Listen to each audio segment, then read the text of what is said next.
And we're back. Happy fall, Katelyn. And a lovely autumnal equinox to you, Roxy. The last time I saw you, we were at a speed dating event. Ah, yes. How can I forget the night I ended up eating chicken fingers at a table in the back of a bar in Midtown? The night of our lives. A dozen rounds of 5-minute conversations with strangers works up an appetite. For real. From Religion News Service, this is Saved by the City, a podcast from two single Christian women having fun and also weird times in New York City. I'm Caitlin Beatty. And I'm Roxy Stone.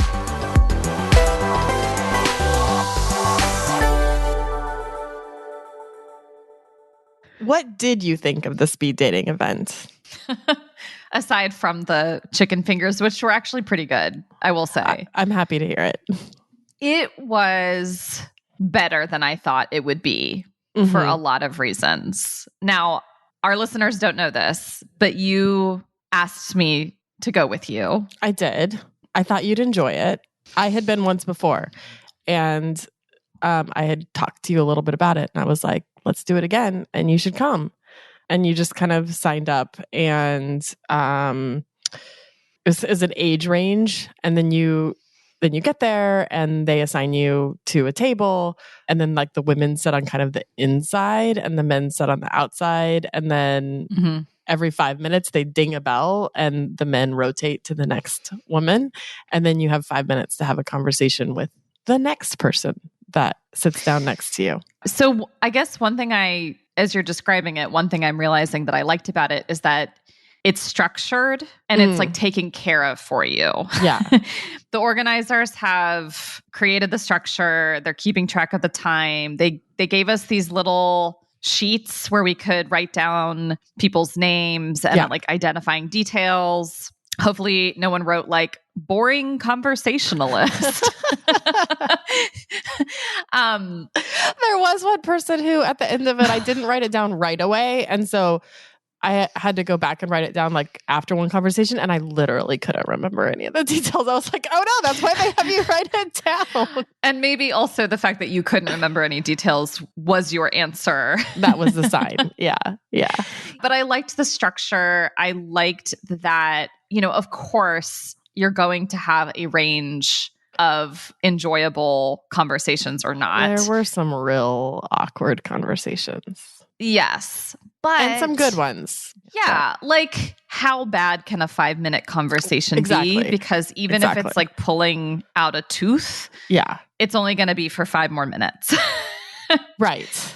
Like, whereas you think about online dating and maybe you've messaged with somebody for, as these things go, maybe weeks, Yeah. And everything seems good. And then you meet in person and you realize, oh my gosh, like this is so awkward. Within 5 minutes. But then you're locked in for at least the next hour. And you've already wasted a bunch of time. Yes, exactly. Yeah. So no, I didn't go in thinking I'm probably going to meet my spouse tonight. Right.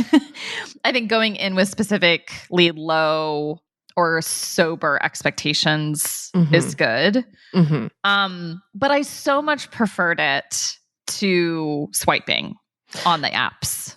I agree. I think it's confined to one night. You meet quite a few people. Also, like the apps, you know that everybody's there to date. Like these conversations are specifically for one reason, it's not, which is, if you go to a lot of parties or get-togethers or whatever, like you don't know, you there's small talk, there's all this, some people you talk to for a while and then you find out, oh, they've got a girlfriend or they're not interested in dating or whatever, so people go there with a motivation, and that kind of clears the air about like what it is that you're there for. And I do think that's kind of nice about it. And that's something that the apps give you, but then they come with all of the baggage that we've talked about on a number of episodes. Yeah, maybe this is assuming too much. I kind of assume if a guy that was within our age range at the event is there, I kind of assume that he is there because he wants to be in a dating relationship. Right. I don't know if that's necessarily true, but right. if he's doing the work of showing up and meeting all these women, I figure like you're probably interested in an actual relationship. Mm-hmm. And so that was clarifying or just kind of reassuring, because even on the apps, you're not always sure what people are looking for. Yes. Which I suppose you can just ask, like, why are you on here? What do you hope to get out of this? But I will say, I know that you and I like debriefed a little bit afterwards as we were walking to the subway, but it was really nice to have that attention. I know. It really was. Because I couldn't remember the last time where I was in a social setting where men were interacting with me in such a way that I knew they are interested in getting to know me as a potential romantic partner. Yeah. And also, I hate to say it, but it's also one of, I can't remember the last time I was in a room where the men and the women were at about the same number. Like most of my social circle is way more women than men. And like, that's just part of that's like the nature of church too. Like there's just more single women than men there. Certainly than straight men. And so it's like just kind of an interesting, it was nice. It was nice to be like, oh, like there are guys here. Yes, and they are here precisely because they want to meet people of the opposite sex. Yeah, I think that's right. Like, that's the reason why I can't recall the last time.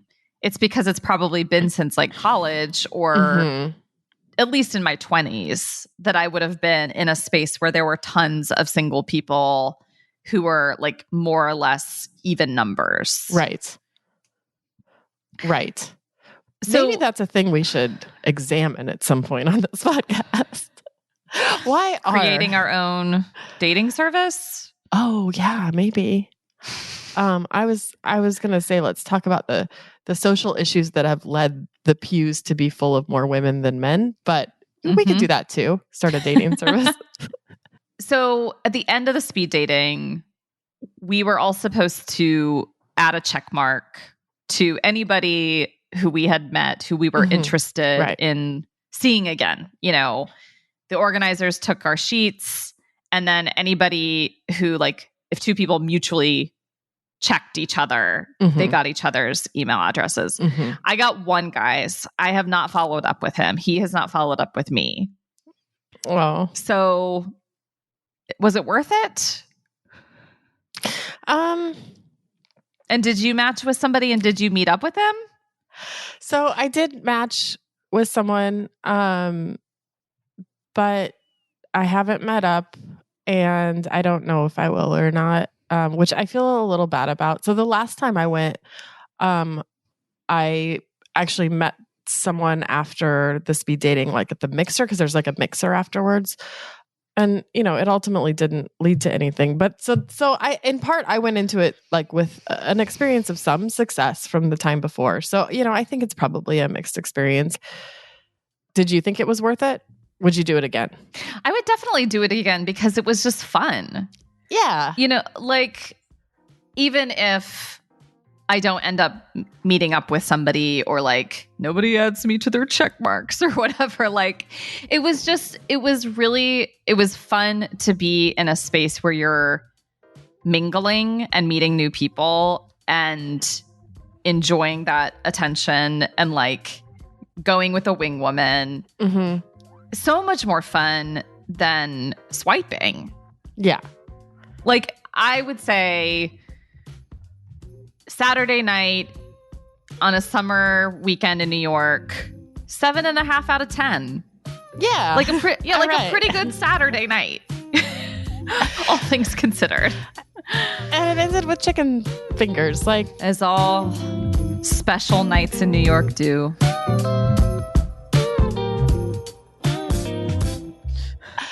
All right. Well, in the spirit of our speed dating night, and because we might have some new listeners to the podcast after our summer celebrity edition series, I thought we should do our own quick round of get to know you.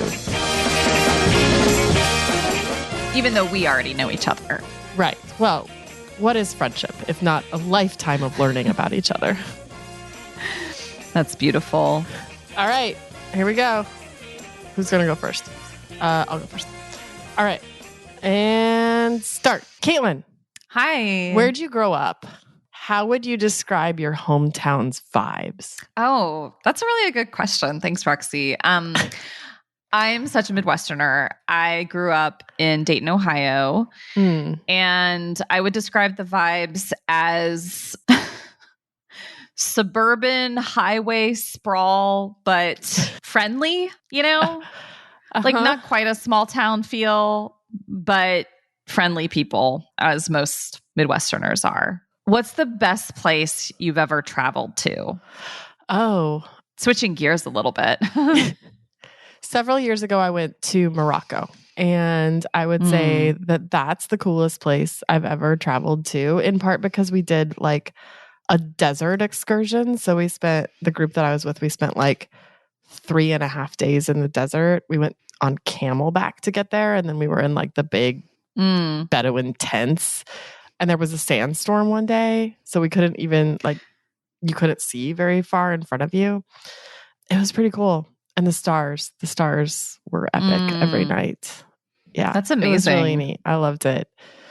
You must have an adventurous spirit. I do. I have an adventurous spirit, but I also like to stay home and chill and watch a good movie. Kind of into the Rings of Power series right now. Yeah. What about you? What brought you to New York City? Or maybe even more importantly, what's made you stay in New York City? What brought me to New York City is that I needed to get out of a place where I was very comfortable and knew a number of people who lived in New York, including yourself, and felt confident that I could make the leap to New York and find like a social network, but also that I would really be stretched, and I really wanted to be stretched. New York will do that. Yeah. What has made me stay? I mean, I could talk about the culture, the parks, the restaurants. I don't feel like the city is done with me yet. I feel like I have more to learn about faith and myself and living in community that I haven't learned yet. So I want to learn. I want to stay to learn those things. I did not expect to go this deep on a speed dating event. Oh my gosh. People say that to me all the time. I think I just like to go deep. I don't do well with small talk, No. I know. Okay. What are you excited about right now in your life? Oh, wow. What a great question. Well, I have this cool podcast that I do with a friend. This is becoming so meta. I love fall, so I'm always excited about fall. And I don't like pumpkin spice things very much, though it's too sweet. But I do really like. This is my favorite time of year to go for hikes, and I really love hiking and heading upstate on the train on a Saturday and going for a hike, getting some apple cider donuts. That's what I'm excited about right now, is apple cider donuts. What about you? What is something like outside of work that you love to do that I might find surprising or unexpected or I wouldn't guess? Well, weirdly enough, I also have a podcast. It's like, isn't that weird? So we should swap notes sometime. Yeah. I've not been since before the pandemic, but I love to karaoke. And actually, to bring this full circle, I met a guy at the Mixer event at the speed dating event a few weeks ago, who he led with the statement, "I love karaoke and I go multiple times a week." Wow. I don't know if this man is a good match for me, but I am hoping that he and I go karaokeing together, because it's hard to go by yourself. You do need to go with other people. So, okay. So what is stopping this from happening? we had a confusing text thread. Okay. But I'm going to try again because I'm going to try again next weekend. Good. Okay. Report back. Our 5 minutes are up, but I feel so much closer to you now. We have a lot in common. I'd love to get to know you better. All right.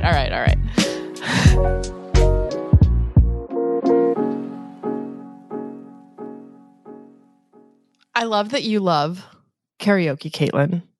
I'm happy for you about that. And I hope you find someone besides me to go with. And we're going to get into this topic of hobbies, fun excursions, fun just all around. How to build more fun into our lives as adults. Exactly. We're going to talk about that with Annie Downs coming up just after the break. Religion News Service is an independent, award-winning source of global reporting on religion, spirituality, culture, and ethics. Get the dope on the Pope. And if you like what we're doing at Saved by the City, let us know. Throw us a rating or review. It goes a long way in getting the word out about the show. Or share this episode with a friend. It's the best way to help us grow and connect with new listeners. You can also email us at sbtcpodcast@religionnews.com. We'd love to hear from you. Today, we're joined by a super fun friend, the New York Times bestselling author, Annie F. Downs, to talk about her new book, Chase the Fun, 100 Days to Discover Fun Right Where You Are. In addition to being a fun coach, Annie is also the founder of the That Sounds Fun podcast network. Welcome to the show, Annie. Hey, Annie. What an honor. Thank you. So, Annie, as Katelyn and I were kind of prepping for this interview and talking about it, we were trying to figure out, how do you even talk about fun? If you have to explain a joke to somebody, is it really funny? And similarly, if you have to define fun, is it really fun? Yes. Yes. I think one of the things that's easy for us, if instead of asking ourselves to define fun now, is if instead you go, what did you think was fun as a kid? Because that actually defines it for you, right? Because you may say soccer, or you may say playing the flute, or you may say running around outside or riding my bike. But the deeper thing below that is you go, man, I loved how free I felt when I was on my bicycle. Or I loved how quiet my house got when I was the only one playing the flute, and how peaceful it was, right? And so I think a lot of times when we're trying to define fun, instead of putting ourselves straight to that, if we go, what did I think as a kid? Often the answer shows up for us. Yeah, something where you totally lost track of yourself. Yes. I'm forgetting about myself. I'm just in the flow of the thing. Yes. And so what was something that you did as a child when you look back that was I know I was having fun? Yeah. This is besides maybe, I doubt you were watching soccer as an 8-year-old. No. Although maybe you were. But I was playing it. I was doing that. But Katelyn, this is really funny. One of my strongest childhood memories of feeling the most at peace was sitting on the porch with my grandmother, snapping green beans. Right. And when I think about the time I've written about it, what I said is that I remember thinking about nothing. And you and I both know our lives do not allow us to think about nothing ever, really, or very often. And so I can't go back and grab that whole experience now, but what I can do on a Saturday morning is work on a puzzle in my house while I'm listening to album or listening to a podcast or listening to a book. And that's about as close as I get to thinking about nothing. So I'm not trying to go back and capture those old experiences. I'm trying to identify the feelings and the childhood wonder part of it and find out how to invite that into today. Does that make sense? Yeah. Okay, so let me ask y'all, because one of my favorite things I do is called fun coaching. I've made it up. I know. It's totally in my head. But if I was fun coaching both of you, the first thing I would say to you is, what is one thing you remember from your childhood that you thought was really fun? Oh, I have. That's easy for me. I mean, I had a lot of fun as a kid. I had a really fun childhood, so I'm grateful for that. But my parents, they were public school teachers, but they had the summers off from school, so they owned and operated a marina on a lake during the summer. And so we would move and live on the lake during the summer. And so all growing up, every summer I had just this kind of magic experience of being on the water and being very free, as you sort of use that word. But we used to like go swimming a lot. We'd get up and we'd go water skiing, or we'd go fishing before the marina would open. And then, you know, my parents would like always have a campfire in the evenings, and we like lived on the campground.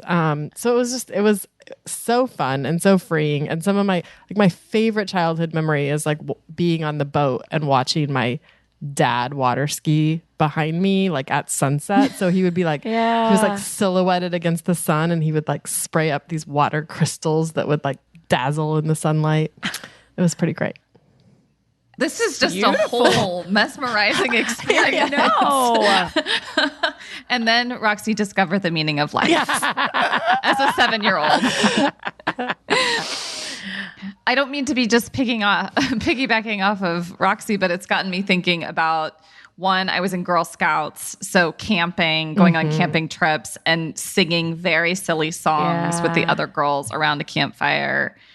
And like staying up too late and singing Ace of Base songs. Oh, yes. Which were like, I just have a very vivid memory of singing Ace of Base together, which kind of gives you the time that was in my life. And then I had so much fun in all of the bands that I was in. Like, I was a band geek throughout high school, but like marching band and symphonic band, it was so fun to create music with other people. It's one of my actual biggest regrets, Katelyn, is when I was in 8th grade, when we were going to high school, like that spring, I played French horn. And I remember standing in the hallway, and one of my friends, you were lined up to go audition for high school orchestra, band, or chorus. And the girl standing behind me said, "What are you going to do?" I said, "Oh, I'm going to go play French horn." And she said, "You know it's not cool to be in the band, right?" And I was like, "What?" Because I was the oldest kid in my family. I didn't know what a GPA was. I didn't know how high school worked at all. And so I said, "Oh, okay." And she goes, "Come do chorus with me."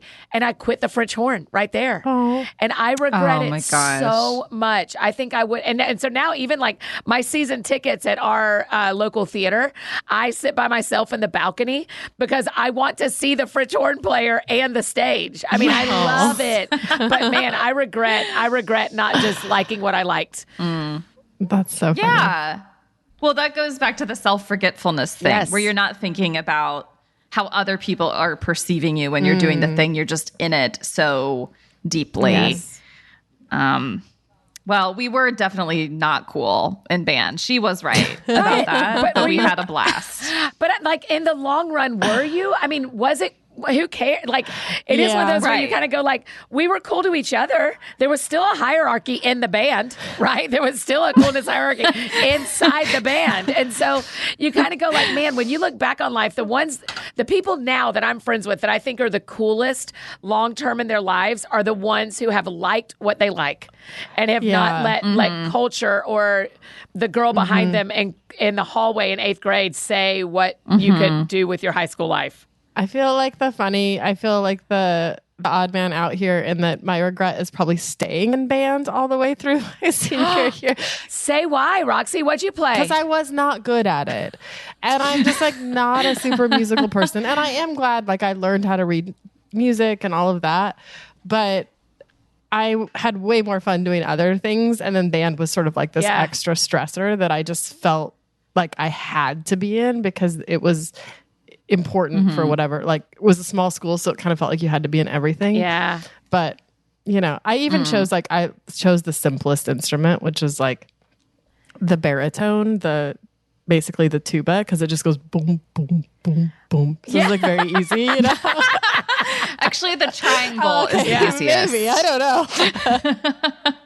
I love picturing you playing a trombone, right? Like the the tuba. Like it was. But even still, you're so petite. Yeah. There was a girl in our band who was like 4'9" and carried the tuba around, and I think she had back problems. I liked that it made me odd. You know, I was like, I'm going to choose the least feminine instrument here. So Katelyn, what'd you play? So I played mallet percussion. Cool. Like marimba, xylophone. It was so fun. Like I will occasionally have like literal dreams where I'm playing it and I'll wake up and I'll feel so sad that I don't get to play it anymore. Okay, do you know what though? This is why fun coaching is so fun. Because do you realize you do the exact same thing with your life now that you did in that band?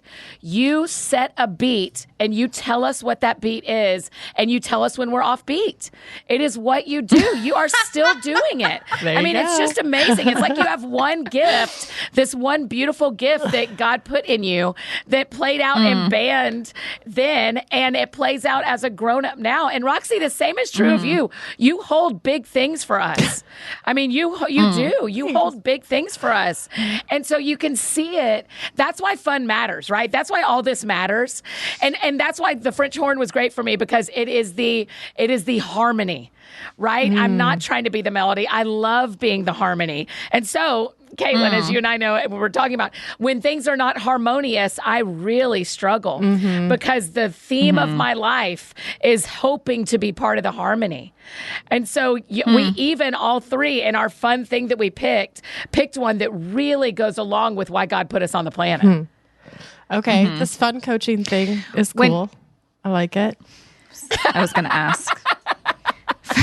When can we start? No, like when people are coming to you, they find out that you do. I don't know if you have like a formal website or something, or if it's just word of mouth. But if people are like, I think I could get fun coaching from Annie, what are they looking for? Is it like, I don't know how to have fun anymore, and I just need more of it in my life, but I don't know how to access it? And then if that's true, like what do you think prevents people from? What is typically preventing people from finding fun in their life? Yeah, so most of the time we do it live at live events, and then sometimes on the podcast we'll bring people on and fun coach them. And then when I'm talking to my friends like this, so there isn't like a website you can sign up. But you're right, Katelyn. The big question is, how do I have fun when fill in the blank? When my life is this busy, when I'm grieving, when I don't remember how to have fun. It is.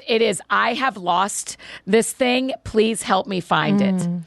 And it's a really beautiful thing because it always tells people significantly more about their lives than they realize when we talk about what is fun to them. And so it's just this moment of like, when you get to have a conversation with someone about like, not only how do I have fun when I'm grieving, but how dare I have fun when I'm grieving? Then there's this really deep like, what does culture tell us versus what do our bodies tell us we need? And how do we do that? And so a lot of times, y'all, it's so moving. Do you have time for me to tell you one story about it? It's really, okay. I was doing a conversation like this with a guy on the radio in Canada. And I said to him, what'd you do for fun as a kid? And he says, actually, I used to get all the kids in the neighborhood together and I would direct them like a choir. And I was like, what? Are you telling me that everyone got off the bus and put their book bag in their house and grabbed their cheese and crackers and came outside and pretended to be a choir? That's hilarious. And I said to him, very simply, I said to him, so do you still do that? Do you still sing in a choir or anything? And he starts crying. And he's like, I think I should get in a choir. And I was like, I think you should, based on your tears. Wow. Like, I just think it implies that, because everybody loved something when we were young, and we've let it go for one reason or another. And some of them we have to. Like, most people that are 60 aren't still skateboarding. Right? Like, but dangerous. What is it about skateboarding? Right? Is it going fast? Right. Is it the wind? What is it? Is it the risk? So it's I can't. No. You're saying I can't play Roller Coaster Tycoon on my computer for 6 hours a day anymore. I am saying you're allowed to do 30 minutes if you can find it on some Reddit that still has it downloadable. I bet I can. That's how I feel about Duke Nukem. If I could go back and get Duke Nukem back on my desktop. But maybe, so it doesn't feel like a great use of time, but maybe figuring out like what was the thing behind the thing. Yeah, that's right. Was it getting lost in a world of creativity? Yes. Was it like overseeing something? Was it rescuing someone? Was it? Yeah. There's so many questions to ask. Why did I love what I loved? Fun isn't frivolous. Like it is actually something so core to what we're created for, especially what we're created for together. Yes. Like I wonder if so much of what we're missing when we're thinking about wanting more fun is actually wanting to have fun with other people. And we've lost the capacity to do that, or spaces where it still feels acceptable or normal if you're an adult. Yes. I'm actually having a realization while I'm sitting here with you, because a couple of years ago, I picked soccer back up and started playing, but I wasn't playing on a team. I treated it as my exercise. So I hired like a trainer who does sports training. He like trains soccer players. And I'm realizing as you're talking, Katelyn, the reason I didn't love it as much as I love soccer is I was by myself. Yeah. I was doing drills, you know? And I'll tell you the other time people really have a stop about fun is they go, the world is too hard. We do not get to use our time this way. Or people of faith, this is not, I mean, people of faith like being together and have fun, but they're also like, hey, fun is this thing that that has to come after 8 other things. And especially as a Christian or especially as a person of faith, it matters to me to do the serious things first. You're jumping right to my next question, which is literally, do you think Christians are uniquely bad at having fun? That's a great way to phrase it. No one's asked it like that, Roxy. That makes me so happy. Are we uniquely bad? I think we are uniquely bad at risking. Yes. I think we're uniquely bad at risking in these kind of ways. I think we'll risk to be missionaries, and I think we'll risk to do serious things. But I think, yes. But I think we're uniquely bad at saying like, why fun is a thing that I don't need to make space and time for. And if I do, what if I'm sinning? Or what if I do this wrong? And what if it hurts something, me or someone else? So yeah, I think that's a really interesting way to phrase it. And I think that's a real possibility. But what I'm hoping people, I mean, one of the joys of us all doing hopefully what Paul says of like run the race marked out for you is my race is to talk about these things and say to people, I promise you it matters that this be an active part of a healthy lifestyle with God. And Jesus, I mean, kids loved Jesus. Kids don't love people who aren't fun. Right? Like he had it in him. And so you look at that and you look at stories of Jesus. I would pay anything if an Enneagram 7 would have written one of the Gospels. I think we'd have had a whole bunch of stories that we don't have. And then he was like, whoa. Right. And then he was like, what? And then we went here and we saw this thing. So much and then, yeah. 100%. Here's what was funny. Here's what we ate. That's exactly right, Roxy. Here's what was on the table. I mean, exactly I think about, you know, a couple things when I think about Christians. I think about like sort of the puritanical instinct of if it's fun, it's sinful. Yeah. Or just, you know, sort of writing off so many things that are pleasurable in life as sinful. And then I think about the work ethic that sort of was behind that of like you working hard is the good virtue, you know. Fun is lazy or fun is selfish. Or I also think a little bit about our eschatology, this idea that like this life isn't where we're supposed to, like this life is about sacrifice, evangelizing. The next life is when it's going to be good. And that's heaven. That's for heaven. But like, we're not supposed to focus on that in this life. We're supposed to focus on following God, obeying God, making disciples. What are some tips you have for like a mundane Wednesday night? Yeah. This episode is going to come out on Wednesday. I don't know about our listeners or you all, but I think of weekdays as like, no, I still need to get through the work week. The fun comes later. And then by the time you get to the weekend, you're too tired and you have laundry to do. Yes. So you're really good, Annie, about saying you have to be intentional about finding fun and prioritizing it. So like standard Wednesday night, how do we go find fun? Yeah, I think the first thing you're doing is the best thing of going, I can find fun on a standard Wednesday night. It does not have to be big and expensive and a week-long vacation, right? Like it can be, because this happened to me last night. I had like 40 minutes between the first thing and the last thing, and I wanted to go on a walk. And I kept saying to myself, you don't have time to go on a walk. It's really hot today. And I was like, go on a 20-minute walk. You don't have to go on a 90-minute walk, Annie. Go on a 20-minute walk, and that matters. And so even in a discipline that I care about, that I know makes me healthier and actually connects me to God and to myself, I was having to say to myself, you can find that in this window of time that you have today.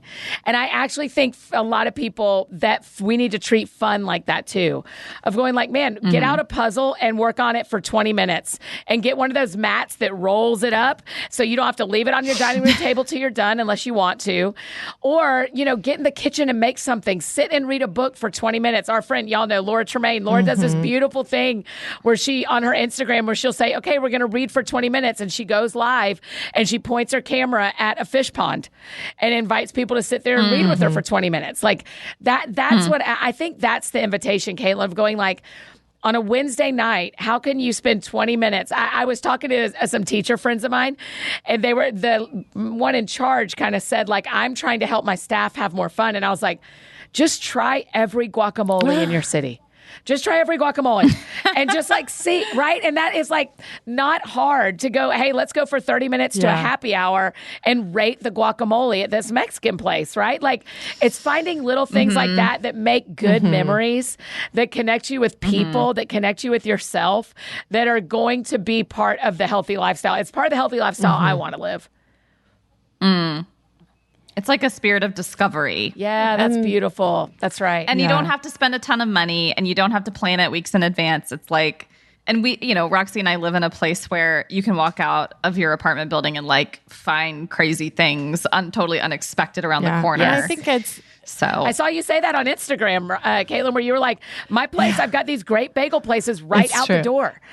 And I was like, that's awesome that like there are these, and we can all find something right where we are. No, I think it's like, it's discovery and it's being open to delight, which I feel like is, I can go on a walk and just walk and that's all it is. But if I go on a walk and I'm like open to being delighted by a squirrel, by a flower, by the smell of bagels. Like, I mean, I think there's a lot of things like that too, that it's just a little bit of like getting out of our heads.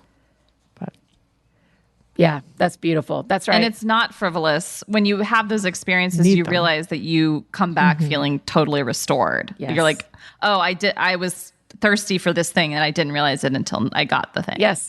That's why I almost moved there with you guys all the time. Because I'm like, I want to smell bagels. I want to walk outside and be amazed. Thank you so much for being, as expected, a fun conversationalist, Annie, and for helping us just remember the importance of fun. Well, y'all are kind. Thanks for having me on. Anytime it gets to be with friends, it's the most fun part of the day. So I'm thrilled. This is, when I look back on today, this sounded fun to me. This was it. Thank you. Saved by the City is a Religion News Service production. The producer is Jay Woodward, and the consulting editor is Paul O'Donnell. We get production assistance from Elizabeth Joy Witham. Chaz Rousseau put together our look, and Martin Fowler wrote our theme music. We are Roxy Stone and Caitlin Beatty. Thanks for listening.